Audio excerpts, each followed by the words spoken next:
Ça, c'était parce qu'on prévoyait une invasion extraterrestre. Et ces ronds-points étaient faits pour des petites soucoupes volantes, pour qu'elles se posent, et il y avait les câbles et tout pour se brancher leur moteur et tout. Mousse, mousse, est là pour mettre en lumière les mauvaises personnes, les fous, fous. Faites entrer les gros tarés, de savoir elle vous éclabousse, mousse.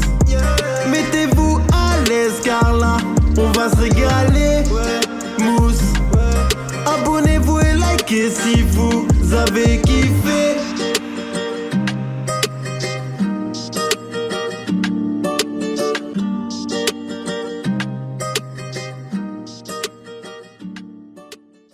Donc la question est la suivante. Comment voulez-vous que Gérard Fauré ait côtoyé deux des plus grands parrains marseillais, Thani Zampa et Francis le Belge, mais également un des plus gros caïds de la région parisienne, Titi Pelletier, sans que personne dans le milieu ne sache qui est Gérard Fauré? Il y a des gens qui, ouais, mais nous en Marseille, on ne te connaît pas. Mais non, vous ne me connaissez pas. C'est normal.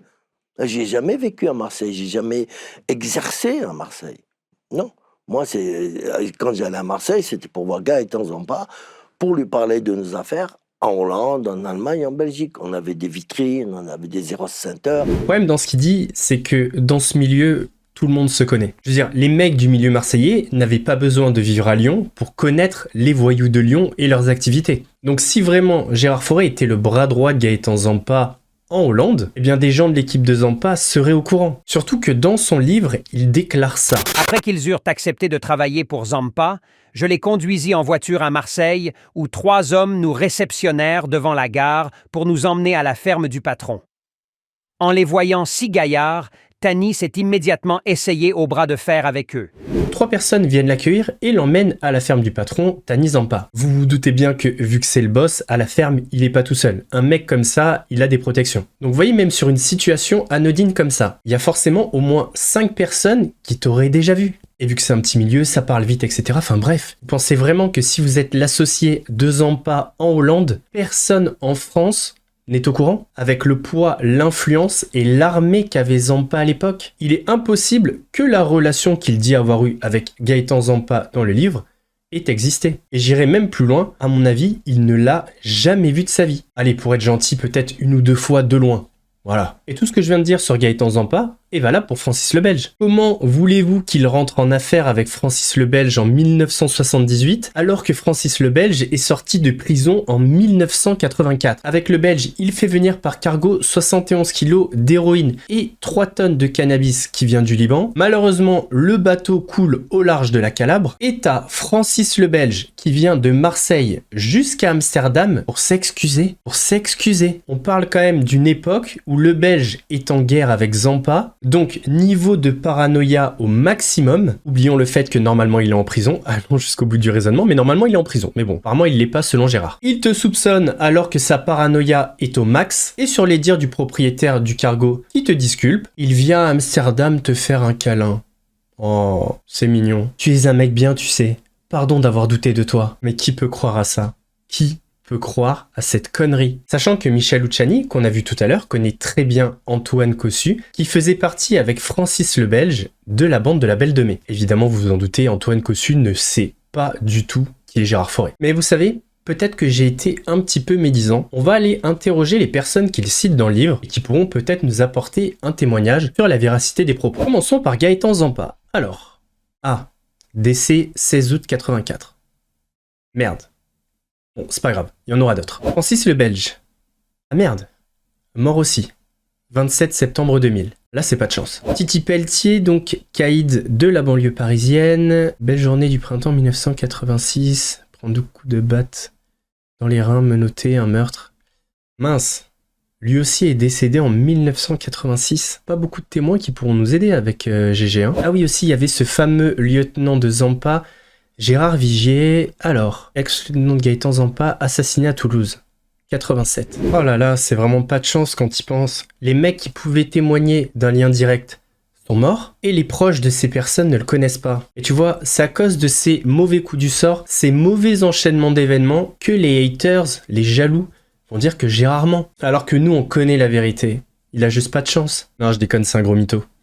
Faut quand même pas abuser, depuis tout à l'heure, là, c'était là au bout de la langue. Ça fait du bien de le dire quand même. Non, en vrai, pour être très honnête, il est quand même un petit peu connu des services de police. À la fin de son livre, il nous met pas mal de unes de journaux, je crois qu'il y en a 5 ou 6. Drogue, le pourvoyeur du showbiz, est tombé. Dans l'article, on voit Gérard Fauré, gros trafiquant de son état, bon ça c'est les médias. On se rend compte qu'en réalité, ils ont saisi 5 kilos de cocaïne. Au final, pas si gros que ça, mais c'est quand même pas mal, on va pas se mentir. Encore une, mais en fait, toutes ces unes de journaux, c'est pour la même affaire quand il se fait arrêter en 86. Gérard Fauré considéré comme le pourvoyeur de cocaïne de la société parisienne. Et là encore une fois, cocaïne, coup de filet à Paris, 5 kilos saisis. Mais c'était pas 5 kilos chez Gérard, j'ai retrouvé l'article beaucoup plus détaillé de l'époque. Le fournisseur Gérard Fauré, né à Fès, a été arrêté jeudi au terme d'un mois d'enquête. 2 de ses vendeurs ont également été appréhendés. Les policiers ont trouvé chez Gérard Fauré à Versailles 3,7 kg de cocaïne. Ils ont ensuite découvert 500 grammes de cocaïne au domicile des revendeurs. Le matériel était caché dans une porte. Gérard Fauré, fournisseur de la jet set parisienne et notamment du showbiz, avait mis sur pied son propre réseau pour écouler de la drogue en provenance des Pays-Bas.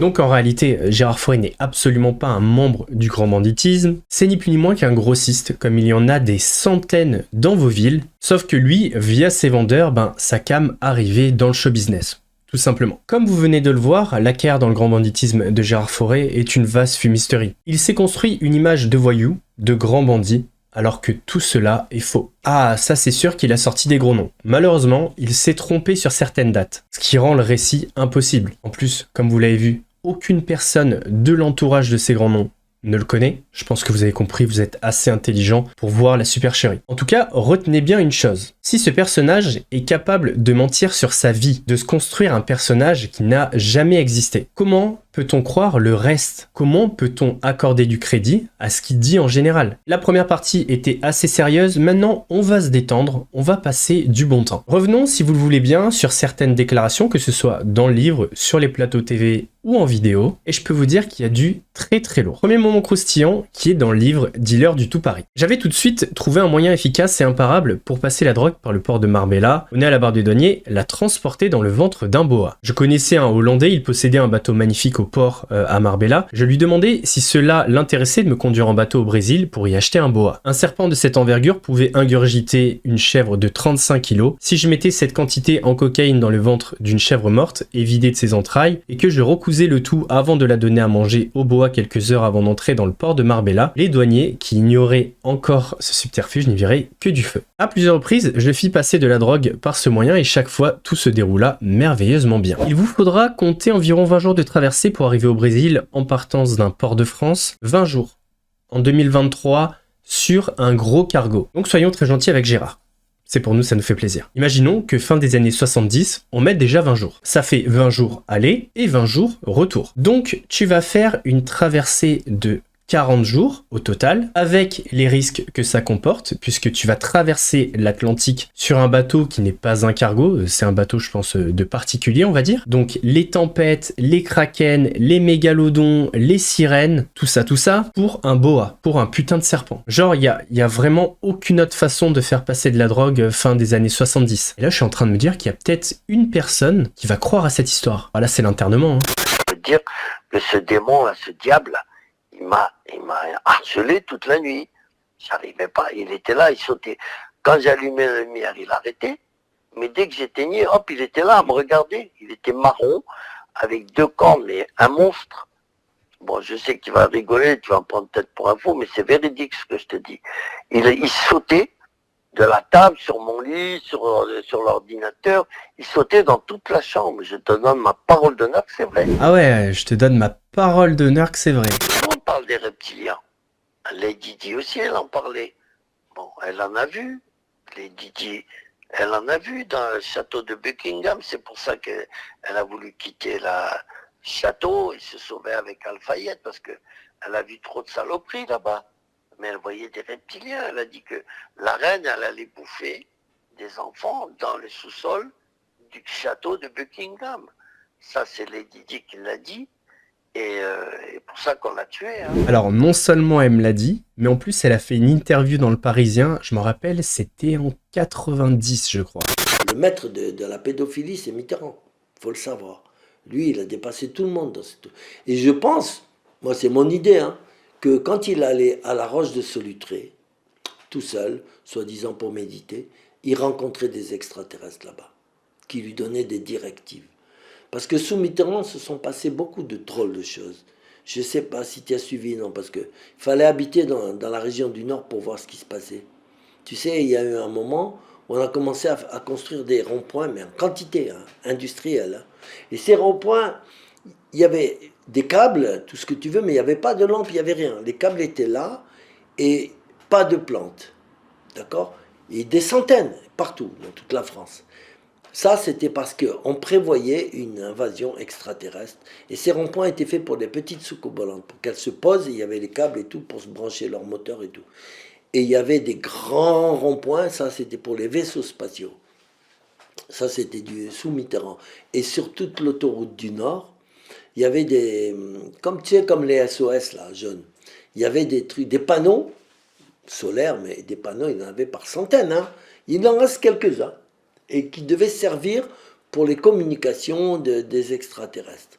Et sur les grands hôtels, Sofitel ou autres et tout, d'État, il y avait aussi des grandes antennes et tout, pour capter tout ça. Tout ça, Mitterrand avait préparé une invasion extraterrestre. Ouya. Dans son bouquin Dealer du tout Paris, en 2018, Gérard Fauré fait une révélation fracassante sur Johnny Hallyday. Le grand Johnny ne s'est pas gêné pour aller jusqu'à me draguer, plus ou moins explicitement quand il était sous l'emprise de la poudre blanche. Je lui ai fait comprendre que j'étais un hétérosexuel convaincu, et ce malgré tous les rails de coq du monde. Donc il sous-entend que Johnny serait bisexuel, et c'est pas la seule fois qu'il l'affirme, et dans une interview, il donne même le nom d'un de ses amants, qui est très très connu. Donc, qu'est-ce que t'as fait? T'as braqué une banque ou quoi? Ou une bijouterie? Il me fait, non, j'ai un mec là-bas, il est une mine d'or. Je dis, ah bon? Et ouais. Il me dit, tu devineras pas qui c'est. Ah, je dis, non, il y a 60 millions de Français, comment veux-tu que je devine? Il m'a dit, c'est un grand chanteur. Bon, allez, vas-y, on joue au jeu des devinettes. Il me dit, c'est Johnny Hallyday. Je dis quoi? Il dit que Johnny Hallyday était bisexuel. Ils n'arrivent pas à le croire. Et pourtant, c'est Michel Sardou lui-même qui a déclaré il y a un an dans une interview qu'il couchait avec Johnny Hallyday, que c'était son amant et que j'avais raison. Donc Michel Sardou aurait dit dans une interview qu'il couchait avec Johnny Hallyday. Allons vérifier. Johnny Hallyday et Michel Sardou ont couché ensemble. Mais peut-être qu'il dit vrai, peut-être que Gérard n'est pas un mytho finalement. Johnny Hallyday et Michel Sardou ont couché ensemble, l'incroyable anecdote que personne n'attendait. C'était une histoire dans un hôtel très drôle, on était crevés, je crois qu'on avait fait près de 400 km à moto, et on arrive dans un hôtel qui avait été réservé par la production des Restos du Cœur, je crois. Donc le patron de l'hôtel avait mis la chambre royale, la chambre présidentielle. On était tellement crevés qu'on rentre dans la première, on retire nos bottes, on se fout sur le lit et on se couche. Ouais, c'est pas exactement ce que dit Gérard. Qui aurait pu imaginer Michel Sardou et Johnny Hallyday dans le même lit? Le plus drôle, c'est que le patron de l'hôtel a véritablement cru que les deux chanteurs se fréquentaient autant sur scène que dans la chambre à coucher. Le patron, en redescendant, dit à ses employés « Vous saviez que Sardou et Johnny couchaient ensemble, vous ?» Pour sortir ce qu'il a sorti, Gérard, il a dû lire juste le titre. C'est pas possible sinon. Si tu lis l'article, tu vois bien que ça n'a rien à voir. Donc en fait, ce qui est drôle dans l'histoire, c'est qu'il essaie de confirmer ce qu'il dit par une interview. C'est un procédé qu'il utilise souvent, mais sauf que d'habitude, à l'instar de Lady Diana, souvenez-vous tout à l'heure quand il dit « Lady Diana l'avait dit », eh bien d'habitude, on trouve aucune trace. Sauf que là, manque de peau,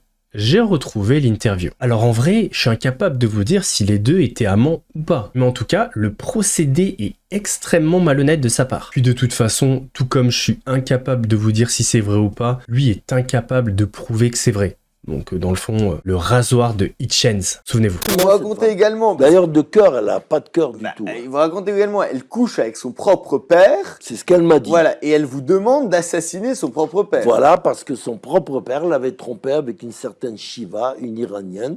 Et donc, ah oui, oui, donc elle était jalouse d'un inceste, en fait. C'est même pas qu'elle était jalouse, elle protégeait la fortune de son père. Ouais. Parce que m'a dit cette Shiva, si elle reste un an avec mon père il va être ruiné, il va même se retrouver avec des dettes. C'est vrai que c'est une bouffeuse de pognon, celle-là. Il n'y a qu'à voir bijoux, des diamants de ci, de là. Et apparemment, je crois qu'elle l'a quitté, le papa. Heureusement que tout est bien qui finit bien. Elle a enfin quitté son papa. Bienvenue dans le Nord-Pas-de-Calais. Ça va, je déconne les ch'tis, on se détend. Maintenant qu'on s'est bien amusé, on va revenir un peu à la raison. Avez-vous déjà vu Gérard Fauré fournir une seule, j'ai bien dit, une seule preuve de ce qu'il avance? Pour le grand banditisme par exemple, il aurait été le bras droit de Zampa, de Le Belge, il aurait fait des braquages avec Titi Pelletier. Malheureusement, les 3 sont morts, donc aucun des 3 ne peut témoigner de la véracité de ses propos. Sauf que ces personnes-là avaient des associés et de la famille. Et nous avons pu démontrer, grâce au témoignage de Michel Luciani, que aucun des associés, amis ou même famille de ces personnes-là ne connaissent Gérard Fauré. Et si vous voulez vérifier, écrivez à des journalistes spécialisés du grand banditisme, comme par exemple Jérôme Pierrat, et vous verrez que personne le connaît dans ce milieu. Rappelons également cette énorme contradiction, puisque dans le livre, il a dit qu'il est rentré en affaire avec Francis le Belge en 78. Or, Francis le Belge est en prison en 1978. Donc, l'anecdote selon laquelle Francis le Belge est venu à Amsterdam pour s'excuser est impossible. Pareil concernant les peines de prison. Si on l'écoute, il a passé 18 années derrière les barreaux. Mais en France, on sait pas vraiment combien de temps il a passé. Et vous allez me dire, si on sait, il a 10 ans et tout. C'est toujours pareil. C'est lui qui le raconte. Dans le livre, il dit qu'il a pris 3 ans. Pour le coup, je vais pas contester, ça me paraît plutôt crédible par rapport à la saisie de drogue, etc. Donc, encore une fois, ça fait 15 ans de prison, mais hors de France, là où c'est pas vérifiable. Oui, parce que arrêtez de faire les mythos, allez vraiment vérifier que le mec a fait de la prison au Maroc ou en Hollande. D'ailleurs, si vous contestez ce que je dis, je vous mets au défi de prouver qu'il a vraiment fait de la prison au Maroc et en Hollande. Maintenant, parlons de toutes ces accusations qu'il profère envers des célébrités ou des non-connus. Pour donner du crédit à ce qu'il dit, Gérard Fauré utilise plusieurs stratagèmes, plusieurs techniques. Le premier stratagème, c'est d'inventer des propos que la personne elle-même aurait tenus, soit en privé, on ne sait pas, soit en interview directement. Par exemple, dans l'extrait que je vous ai passé tout à l'heure, soi-disant Lady Diana aurait dit que la reine allait bouffer des enfants au sous-sol dans le château de Buckingham Palace. On ne sait pas à qui elle l'a dit, on sait pas quand, on n'a aucune preuve de ça. Pareil pour Johnny, Johnny était bisexuel et c'est même son amant lui-même qui l'a dit dans une interview. Sauf que quand on regarde l'interview, Michel Sardou donne une anecdote qui n'a rien à voir avec une relation intime. Et donc c'est malin, parce que quand il va dire c'est son amant Michel Sardou qui l'a dit dans une interview, 95% des gens vont s'arrêter là et se dire ok, bah ça a été dit dans une interview par Michel Sardou, c'est bon. Mais non, c'est pas bon, parce que dans l'interview, il dit pas du tout ça. Et il a également fait le coup avec Bernard Tapie, et c'est très intéressant parce que ça va nous permettre d'enchaîner sur autre chose. Je vais dire un truc sur toi. T'as balancé, parce que là, Tapi, tout ça, ils sont morts. Mais t'as balancé Tapi de son vivant. Et t'as eu combien de procès? Aucun. Zéro. Okay, zéro. Sauf devant un tas de pédos. Non, ouais, je vais te le montrer, ça. C'est quoi? C'est un intérêt qu'on en parle? Après. Alors, Tapi. Alors, Tapi, il a prétendu qu'on l'avait braqué, tout le monde le sait. Ouais. Il a montré sa femme et lui en photo, massacré tout le monde. Bravo les effets spéciaux. Hein, on commence par là. Et je lui ai dit, Tapi, mais t'as pas honte. Arrête de nous faire ton théâtre. Déjà, dans les années 85, c'est moi qui te fournissais en cocaïne. D'ailleurs, il l'a reconnu. Il la prenait par la gorge. Voilà. Des journalistes lui ont posé, oui, est-ce que c'était Gérard Fauré? Oui, il a dit oui, d'accord, ok.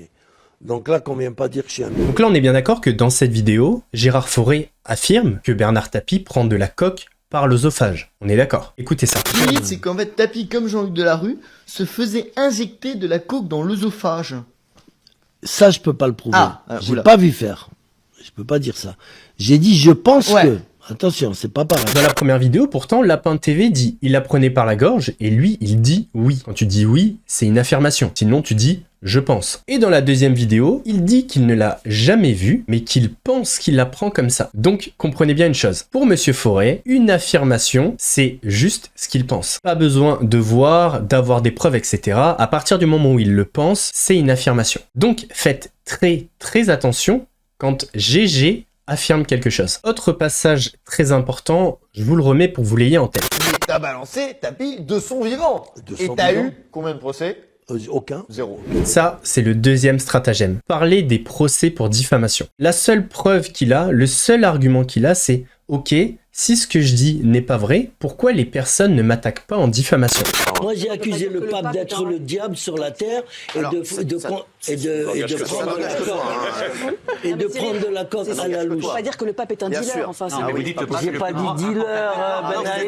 vous avez dit le plus grand importateur de cocaïne. Oui, et le Vatican. Et qui est Le encore vivant. Vatican. Mais je l'ai dit, je l'ai écrit, alors j'ai pas de plainte. C'est d'ailleurs l'argument numéro 1 des adorateurs de Gérard Fauré. Mais d'après ce que j'ai vu dans les différentes interviews, effectivement, il en a parlé chez Lapin TV, il en a parlé sur TPMP. Donc Donc à ces moments-là, effectivement, Bernard Tapie était vivant. Mais rappelons une chose très importante. Depuis 2017, Bernard Tapie se bat contre un cancer de l'estomac, puis ce cancer s'est étendu à l'œsophage. Est-ce que vous pensez que l'ancien président de l'Olympique de Marseille et sa famille n'ont que ça à foutre de s'intéresser au dire de Gérard Fauré? Gérard Fauré, ancien membre du grand banditisme, qui voit des démons sur son lit et qui sait de source sûre que les ronds-points à l'époque de Mitterrand servaient pour l'atterrissage des secoupes volantes. Et vous dites que le roi du Maroc l'a poussé, l'a forcé à revendre sa maison à BHL. Et il l'a renvoyé du Maroc, il l'a expulsé. Et pourquoi? Définitivement.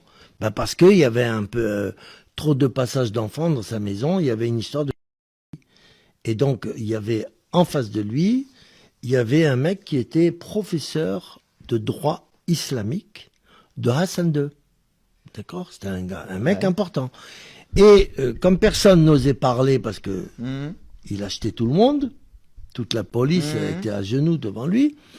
Lui, ben, il est allé voir Hassan II. Un jour, il lui a donné un cours de droit islamique. Puis il lui a dit, au fait, Majesté, il y a un mec en face, un tel, c'est pas normal, il y a des femmes qui viennent avec des petits-enfants et qui repartent toutes seules, et puis le lendemain, elles reviennent chercher les enfants, il se passe un drôle de truc là-bas. Pour Delon, effectivement, Fauré en parle dans un de ses livres, dans Prince de la Coque, qui est sorti en 2020, mais dans les livres, à aucun moment, il ne parle de ce qu'il dit dans la vidéo. Tout ce qu'il dit dans le livre, c'est qu'il parle de lien entre Gaëtan Zampa et Alain Delon. Selon lui, Gaëtan Zampa lui rendait des services un petit peu comme un porte-flingue grosso modo. Sauf que Gaëtan Zampa, vous l'avez compris, ne peut pas témoigner puisqu'il est décédé. Concernant ce qu'il dit sur Alain Delon au Maroc et ses accusations, la vidéo doit dater d'il y a 3 ans, sauf que Alain Delon, il a eu un AVC en 2019, que depuis, il a toutes les peines du monde à s'en remettre. Il a eu beaucoup de problèmes avec sa nouvelle compagne qui a notamment maltraité ses chiens qui sont l'amour de sa vie. Puis il a vécu de nombreux décès dans ses proches, avec notamment son épouse Nathalie qui est décédée en 2021. Donc encore une fois, on attaque une personne qui est dans une situation de faiblesse et qui a bien d'autres choses à penser que les accusations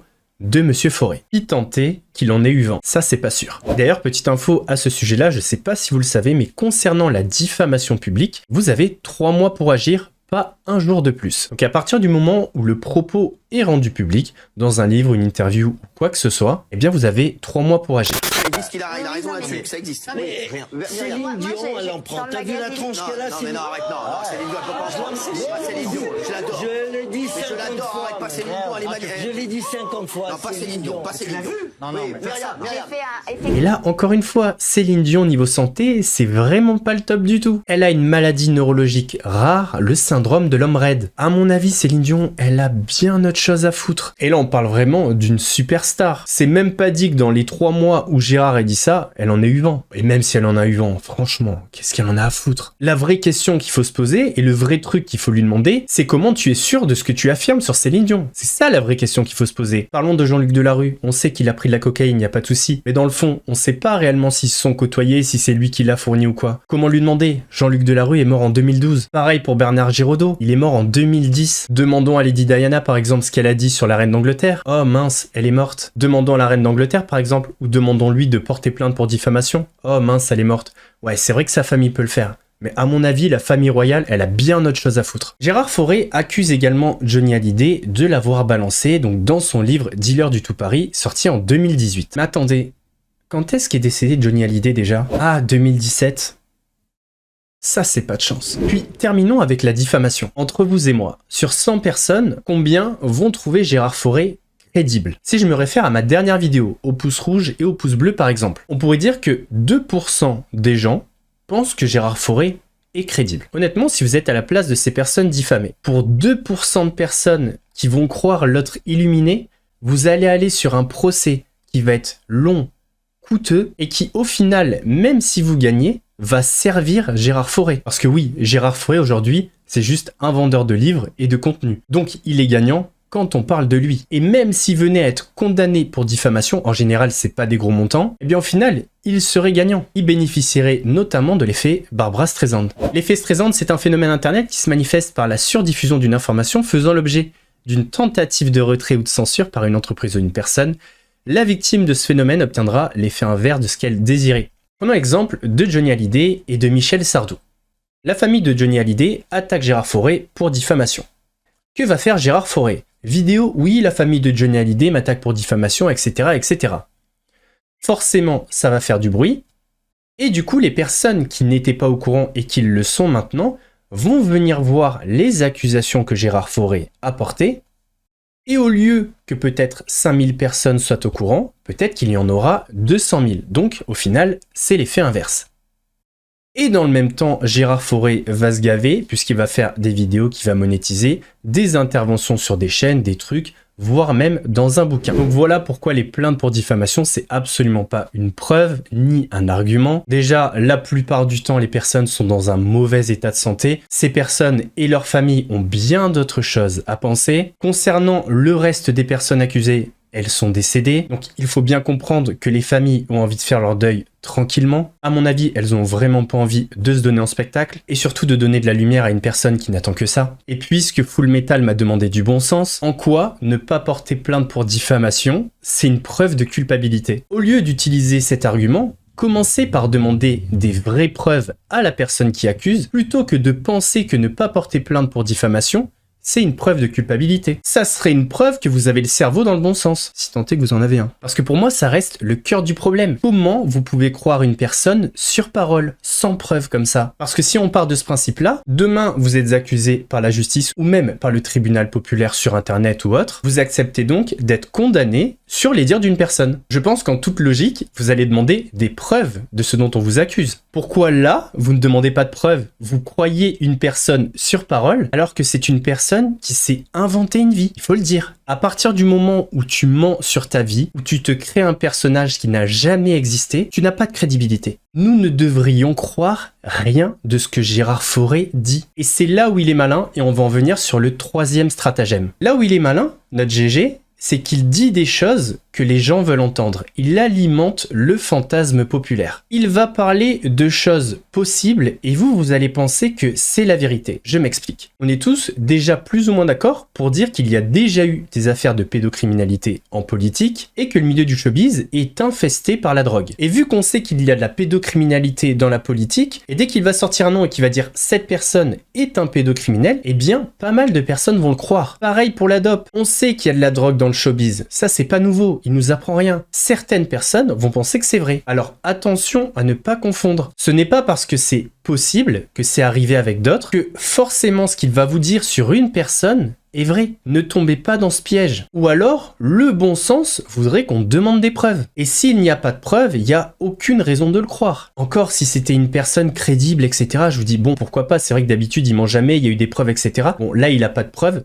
Là, on peut le croire. Mais venant d'une personne qui n'a jamais prouvé quoi que ce soit, ne croyez rien de ce qu'il dit. Et quand je vous dis ne croyez rien de ce qu'il dit, ça veut pas dire que je dis tout ce qu'il a dit dans sa vie est faux. La nuance est importante. Pareil pour l'adrénochrome, c'est une rumeur qui prend de l'ampleur. Donc, dans le fond, on se dit que tout est possible. Eh bien, il va jouer là-dessus pour lâcher des noms et vous faire croire que ces personnes trempent dedans. Mais encore une fois, c'est pas parce que c'est possible que c'est vrai. Et c'est pour ça aussi qu'il faut pas tomber dans le piège de Gérard Fauré quand on est un créateur de contenu comme moi. Parce que j'ai vu sur beaucoup de chaînes où les gens étaient en train de démonter fait par fait, etc. Il faut pas tomber là-dedans. Ça sert à rien d'aller tout décortiquer pour savoir si ça c'est vrai ou pas. Concentrons-nous sur sa vie et quand on le fait, on se rend compte de la supercherie, et partant de ce principe-là, que voulez-vous de plus? Enfin, je ne sais pas vous, mais moi, quand je rencontre une personne dans la vie, si j'apprends que ce qu'il m'a raconté sur sa vie est faux, bah, c'est terminus, tout le monde descend. J'ai pas envie d'en écouter plus. Et je pense que c'est le réflexe qu'on devrait tous avoir. On arrive donc, enfin, à la fin de cette vidéo. Et bordel, qu'est-ce que c'est bon. Et bordel, qu'est-ce que ça fait du bien. C'était long,